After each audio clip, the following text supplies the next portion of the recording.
Hi guys, tuturuan ko kayo kung paano i-edit o baguhin yung message. Pindutin natin yung messenger. Tapos, pindutin. Mag-message tayo. Example, hi. Tapos, send.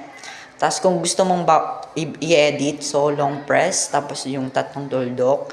Tapos, pindutin yung edit. Tapos, pwede mo na siyang baguhin. Ayan. Ayan.